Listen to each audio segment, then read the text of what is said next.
नमस्कार दोस्तों, स्वागत आप सभी का मेरे YouTube चैनल इन्फो एकेडमी पर। और आज की इस वीडियो में आप एक भर्ती के नए नोटिफिकेशन के बारे में जानेंगे। और ये जो भर्ती का नया नोटिफिकेशन है, ये हेडक्वार्टर सेंट्रल कमांड के द्वारा जारी किया गया है। हेडक्वार्टर आर्मी की जो सेंट्रल कमांड है, मध्य कमान है जो, उसके द्वारा ये भर्ती का नया नोटिफिकेशन जारी किया गया है। और ये जो भर्ती का नया नोटिफिकेशन आप अपनी वीडियो स्क्रीन पर देख रहे हैं, यह ऑफिशियली पब्लिश हो चुका है। पब्लिश किस में हुआ है? एम्प्लॉयमेंट नोटिस में। और कब पब्लिश हुआ होगा ये? 18 जून के जो एम्प्लॉयमेंट नोटिस है, 18 जून से लेकर जो 24 जून का जो ऑफिशियली एम्प्लॉयमेंट न्यूज़ है, उसमें ये पब्लिश हो चुका है। और इस एडवर्टाइजमेंट में बहुत सारे डिफेंस सिविलियन स्टाफ के विभिन्न प्रकार के पदों के लिए एप्लीकेशंस इनवाइट की गई हैं। सबसे पहले देखेंगे कि कौन कौन सी वैकेंसी और किस प्रकार से आपने अप्लाई करना है और कौन से एड्रेस पर आपने अपना एप्लीकेशन फॉर्म भेजना होगा। ये सारी जानकारी आप इस वीडियो के माध्यम से प्राप्त करेंगे। यदि आप चैनल पर नए हैं तो चैनल को जरूर सब्सक्राइब करते रहें, वीडियो को लाइक व शेयर जरूर करते रहें, ताकि आपको भर्तियों से संबंधित हर छोटी बड़ी अपडेट इस चैनल के माध्यम से मिलती रहे। आप देखते हैं, सबसे पहले ये वैकेंसीज का जो नोटिफिकेशन है, ये 18 जून को पब्लिश हुआ है। और 18 जून से लेकर जो आगे 45 दिन होंगे, उन 45 दिनों के भीतर आपने जो अपना एप्लीकेशन फॉर्म है, वो headquarter central command, board of officer 1, care of military hospital, Jabalpur, Madhya Pradesh 482001 के पते पर आपने रजिस्टर्ड डाक या स्पीड पोस्ट के माध्यम से अपना एप्लीकेशन फॉर्म भेजना होगा। और इस भर्ती की इस प्रकार अंतिम तारीख क्या रहेगी, वो जानकारी भी आपको दे देते हैं। आपको, जैसा कि आप अपनी वीडियो स्क्रीन पर देख रहे हैं, कि ये जो एप्लीकेशन इनवाइट की गई हैं और ये एडवर्टाइजमेंट जो पब्लिश होगी वो 18 जून को ये पब्लिश हो जाएगी, 18 जून 2022 को। यदि इससे आप 45 दिन के भीतर आपने अप्लाई करना होगा, 45 दिन के बाद यानी कि जोड़ें तो 2 अगस्त 2022 इस भर्ती की अंतिम तारीख होगी। यानी कि 2 अगस्त 2022 से पहले ही आपने अपना एप्लीकेशन फॉर्म सबमिट करना होगा। और 2 अगस्त 2022 को जबलपुर, मध्य प्रदेश में पहुंच जाना चाहिए आपका एप्लीकेशन फॉर्म। अब देखते हैं कौन कौन सी वैकेंसीज हैं। वैकेंसीज का विवरण किस प्रकार से रहेगा, वो जानकारी आप वीडियो में प्राप्त करेंगे। यदि आप चैनल पर नए हैं तो चैनल को जरूर सब्सक्राइब कर लें, वीडियो को लाइक व शेयर जरूर करते रहें, ताकि आपको भर्तियों से संबंधित हर छोटी बड़ी अपडेट इस चैनल के माध्यम से मिलती रहे। सबसे पहले देखते हैं कौन सी वैकेंसीज का विवरण है। अब आगे वैकेंसी का विवरण, सबसे पहले पॉइंट नंबर 1, 2 और 3 के ऊपर जो वैकेंसी है वो कुक की वैकेंसी है, कुक की पोस्ट है। और ये अलग अलग एमएच के लिए है। पहली वैकेंसी एमएच फैजाबाद के लिए है, एमएच गया और एमएच नमकम के लिए वैकेंसी है। फैजाबाद में 2 वैकेंसी हैं, गया में 1 और नमकम में 1 वैकेंसी है। कुल 4 वैकेंसी जो हैं वो कुक की हैं, टोटल 4 वैकेंसी। और चारों की 4 वैकेंसी जो हैं वो लेवल 2 की वैकेंसी है। 18 से 25 वर्ष के बीच के जो कैंडिडेट हैं वो कुक के लिए अप्लाई कर सकते हैं। कुक के लिए जो ज़रूरी योग्यता है, मैट्रिकुलेशन है, किसी भी रिकॉग्नाइज बोर्ड से आपने पास कर रखी होनी चाहिए। और इसके अलावा कैंडिडेट को इंडियन कुकिंग की नॉलेज होनी चाहिए और अपनी जो ट्रेड है, कुकिंग की जो ट्रेड है, उसमें निपुणता होगी तो आप कुक की ट्रेड के लिए अप्लाई कर सकते हैं तीनों पोस्टों की। और जो कुक की पोस्ट है, कुक की पोस्ट के लिए केवल मेल कैंडिडेट अप्लाई कर सकते हैं, ये ध्यान रखें, मेल कैंडिडेट अप्लाई कर सकते हैं। और इसके बाद आगे देखते हैं कौन कौन सी वैकेंसी है और किस ट्रेड के लिए वैकेंसी है। पॉइंट नंबर 4 से लेकर आगे जितनी भी वैकेंसी हैं, सभी जो वैकेंसी हैं वार्ड सहायिका की वैकेंसी हैं। आप सबसे पहले देख लेते हैं, जो वार्ड सहायिका की वैकेंसी 5 वैकेंसी हैं। अगली जो वार्ड सहायिका है, बेस हॉस्पिटल लखनऊ के लिए 4 वैकेंसी हैं। वार्ड सहायिका सेंट्रल कमांड लखनऊ के लिए 15 वैकेंसी हैं। वार्ड सहायिका की एमएच आगरा में 2 वैकेंसी हैं, एमएच इलाहाबाद में 8 वैकेंसी हैं। इसी प्रकार वार्ड सहायिका की एमएच बरेली के लिए 1 वैकेंसी है।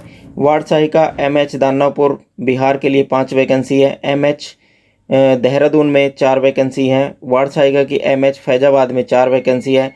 एमएच फतेहगढ़ में 1 वैकेंसी है। एमएच गोपालपुर में, गोपालपुर ये उड़ीसा में पड़ता है, वहाँ 1 वैकेंसी है। और आगे बात करते हैं जो गोपालपुर के बाद की जो वैकेंसी है, सीरियल नंबर 15 में लॉन्सडाउन जो लॉन्सडाउन है वो पड़ता है उत्तराखंड में, 1 वैकेंसी है।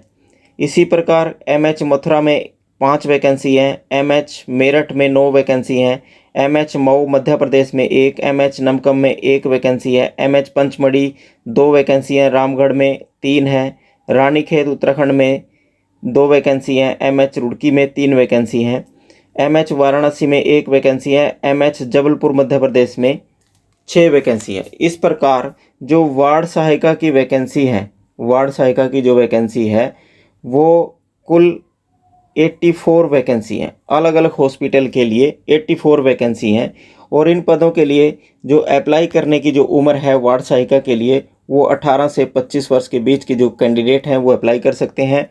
और जो ओबीसी एससी एसटी के कैंडिडेट हैं, एससी एसटी के कैंडिडेट के लिए 18 से 30 वर्ष के बीच के कैंडिडेट अप्लाई कर सकते हैं। और ओबीसी के जो कैंडिडेट हैं, ओबीसी के कैंडिडेट 28 वर्ष की उम्र तक के अप्लाई कर सकते हैं वार्ड सहायिका के लिए। आगे देख लेते हैं वार्ड सहायिका के लिए जो जरूरी योग्यता वो किस प्रकार से रहेगी।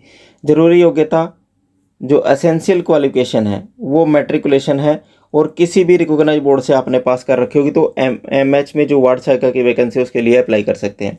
डिजायरेबल कोई ज़रूरी योग्यता नहीं है। डिजायरेबल में एक्सपीरियंस है एज ए दाई इन family wing of civil hospital और 3 वर्ष का अनुभव एज ए दाई किसी भी गवर्नमेंट डिपार्टमेंट में। ये जरूरी योग्यता नहीं है। यदि आपके पास ये डिज़ायरेबल क्वालिफिकेशन नहीं है तो भी आप वार्ड सहायिका की पोस्ट के लिए अलग अलग हॉस्पिटल की जो वैकेंसी है इसके लिए अप्लाई कर सकते हैं यदि आपके पास मैट्रिकुलेशन आपने कर रखी है। अब बात करते हैं जो वार्ड सहायिका की वैकेंसी है। वार्ड सहायिका की वैकेंसी है अलग अलग हॉस्पिटल की दर्शाई गई है। इसके लिए कौन कौन से कैंडिडेट अप्लाई कर सकते हैं, वार्ड सहायिका के लिए कौन कौन कर सकते हैं। केवल और केवल फीमेल कैंडिडेट ही अप्लाई कर सकते हैं। यहाँ इस बात का विशेष ध्यान रखें, केवल और केवल फीमेल कैंडिडेट अप्लाई कर सकते हैं। अब बात करते हैं कि ये अलग अलग वैकेंसी है एमएच के, अलग अलग मिलिट्री हॉस्पिटल्स की वैकेंसी है। क्या अलग अलग हॉस्पिटल में अप्लाई करना पड़ेगा? इसका जवाब होगा नहीं। आपको केवल एक ही जगह अपनी वैकेंसी, एक ही एप्लीकेशन, आपको सभी वैकेंसीज के लिए एक ही एप्लीकेशन आपको डालनी पड़ेगी। वो एप्लीकेशन कहाँ भेजनी पड़ेगी वो आगे वीडियो में आपको बताएंगे।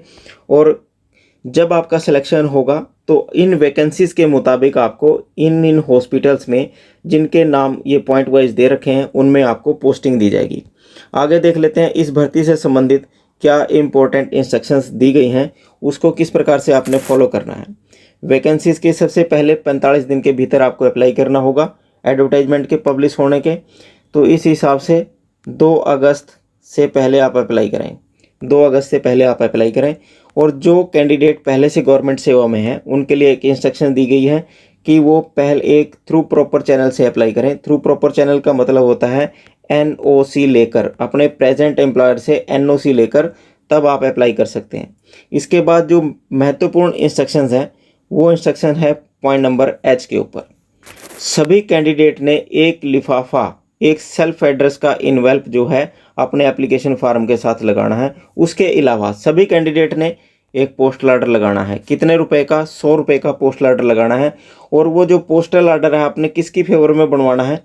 पोस्टल ऑर्डर फीस का आपको 100 रुपये आपको फीस पे करनी पड़ेगी इस भर्ती को अप्लाई करने के लिए।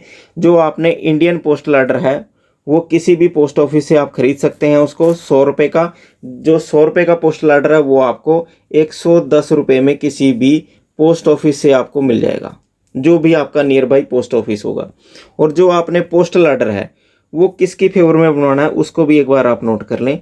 द कमांडेंट एमएच जबलपुर, इसकी फेवर में आपने बनाना है अपना आईपीओ यानी कि इंडियन पोस्टल ऑर्डर। उसके अलावा आपने 2 रिसेंट साइज जो पासपोर्ट आकार की आपकी फ़ोटो है वो आपने एडिशनल फिक्स करनी है अपने एप्लीकेशन फार्म के साथ। और एक एप्लीकेशन फार्म के ऊपर आपने पेस्ट कर देनी है, यानी कि 3 आपकी जो हैं इस एप्लीकेशन फार्म के साथ 3 फ़ोटो आपकी लगेंगी। इस बात का विशेष ध्यान रखें। अब आपने एप्लीकेशन फार्म के साथ कौन कौन से डॉक्यूमेंट लगाने हैं वो भी एक बार नोट कर लें। सबसे पहला डॉक्यूमेंट जो है वो आपने जितने भी डॉक्यूमेंट आपने लगाने हैं वो सारे सेल्फ अटेस्टेड करके लगाने हैं। और जो एक्स सर्विसमैन कैंडिडेट हैं वो अपना पीपीओ और डिस्चार्ज बुक की सर्टिफिकेट की कॉपी जरूर लगाएं। इसके अलावा अन्य सभी कैंडिडेट अपने बर्थ सर्टिफिकेट का प्रूफ लगाएं। बर्थ सर्टिफिकेट में आपका जन्म प्रमाण पत्र हो सकता है और आपकी 10th की क्वालिफिकेशन जो DMC है यानी कि डिटेल मार्क्स कार्ड है या सर्टिफिकेट है उसको लगा सकते हैं। डोमेस्टिक सर्टिफिकेट जिसे आप रेजिडेंस सर्टिफिकेट भी कहते हैं, रेजिडेंस सर्टिफिकेट को भी लगा सकते हैं। नेशनलिटी सर्टिफिकेट यदि किसी के पास है, इंडियन पासपोर्ट की कॉपी लगा सकते हैं। परमानेंट रेजिडेंस सर्टिफिकेट लगाएंगे। आपके पास जो भी आपका रिजर्वेशन से संबंधित जो भी आपका सर्टिफिकेट है वो आप लगाएंगे। जैसे OBC के लिए OBC का सर्टिफिकेट लगाएंगे, SC की वैकेंसी के लिए SC का या ST का, या आपके पास EWS यानी कि इकोनॉमिकली वीकर सेक्शन का यदि आपके पास कोई सर्टिफिकेट है वो लगाएंगे। अब आगे एक और महत्वपूर्ण जो इंस्ट्रक्शंस हैं इस एडवर्टाइजमेंट में वो आप देख लें। पॉइंट नंबर आई के ऊपर है, जिस लिफाफे के अंदर आपने डालकर भेजना है अपना एप्लीकेशन फार्म, उस लिफाफे के ऊपर आप सबसे पहले जरूर लिखेंगे application for the post of, क्योंकि इस वैकेंसी के नोटिफिकेशन में या तो कुक की पोस्ट है जो कि मेल कैंडिडेट अप्लाई कर सकते हैं और दूसरी पोस्ट है वार्ड सहायिका की। वार्ड सहायिका की जो पोस्ट है वो केवल और केवल कैंडिडेट जो हैं वो फीमेल कैंडिडेट ही अप्लाई कर सकते हैं और कोई कैंडिडेट अप्लाई नहीं कर पाएगा, ये ज़रूर लिखें।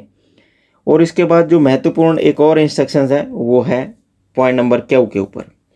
आपने अपना एप्लीकेशन फार्म जो है वो रजिस्टर्ड पोस्ट के माध्यम से या स्पीड पोस्ट के माध्यम से ही भेजना है। ऐसी इंस्ट्रक्शंस इसके पॉइंट नंबर क्यू ऊपर दी गई है। और आपने जो अपना एप्लीकेशन फार्म है वो किस पते पर भेजना है वो भी एक बार नोट कर लें। ये जो इसके अंदर बोल्ड लेटर्स में लिखा है, headquarter central command board BOO1। BOO1 का मतलब है board of officer 1, care of military hospital Jabalpur Madhya Pradesh 482001, ये पिन कोड है। इस पते के ऊपर आपने अपना एप्लीकेशन फार्म जो है वो आपने भेज देना है।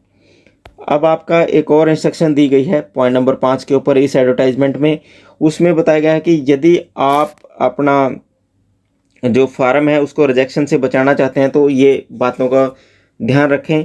आप अपना जो फॉल्स इन्फॉर्मेशन ना दें, अपने एप्लीकेशन फार्म में कोई गलत इन्फॉर्मेशन ना दें और अपने जो एप्लीकेशन फार्म है उसको प्रॉपर भरें, कोई भी कॉलम खाली ना छोड़ें, सिग्नेचर करें, डेट प्लेस सब कुछ फिल करें। और जो बोर्ड ऑफ ऑफिसर के द्वारा कोई आपका जो ऑब्जर्व किया जाएगा रीजन उसके द्वारा भी रिजेक्ट हो सकता है।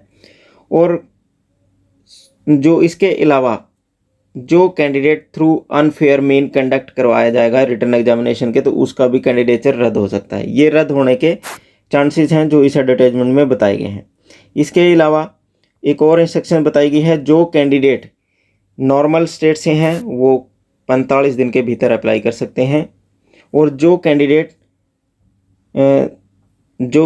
जो हैं Assam, Meghalaya, Arunachal Pradesh, Mizoram, Nagaland, Tripura, Ladakh sub division of Jammu and Kashmir और इसके अलावा लाहौल स्पीति डिस्ट्रिक्ट पांगी और sub division of Himachal Pradesh, यहाँ के रहने वाले जो कैंडिडेट हैं उन्हें 7 दिन और एक्स्ट्रा मिलेंगे, यानी कि वो 9 अगस्त तक भी अप्लाई कर सकते हैं जो इन स्टेट्स के रहने वाले कैंडिडेट हैं। और इसके अलावा आपको एक और बात क्लियर कर देते हैं कि इस वैकेंसी के लिए पूरे भारतवर्ष के किसी भी राज्य के जो कैंडिडेट हैं वो अप्लाई कर सकते हैं। किसी भी राज्य के जो कैंडिडेट हैं वो अप्लाई कर सकते हैं, उन्हें किसी पर ऑल स्टेट के जो कैंडिडेट हैं वो अप्लाई कर पाएंगे। और इस भर्ती से संबंधित आगे आप देख लेते हैं कि इस भर्ती से संबंधित आपका एक रिटर्न एग्जामिनेशन होगा।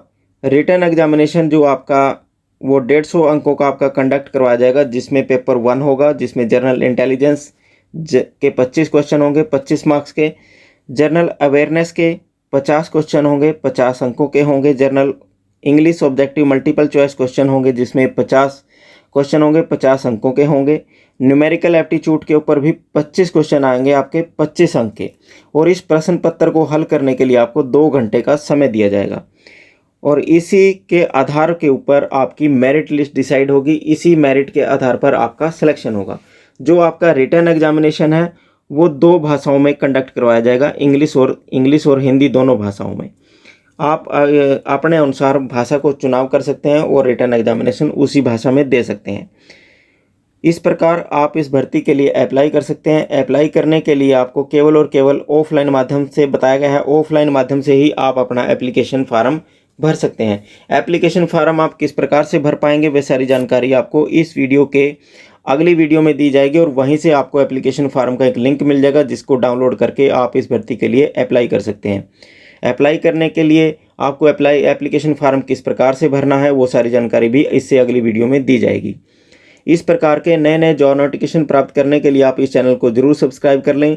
वीडियो को लाइक व शेयर जरूर करते रहें, ताकि आपको भर्तियों से संबंधित हर छोटी बड़ी अपडेट इस चैनल के माध्यम से सबसे पहले आपको मिलती रहे। धन्यवाद।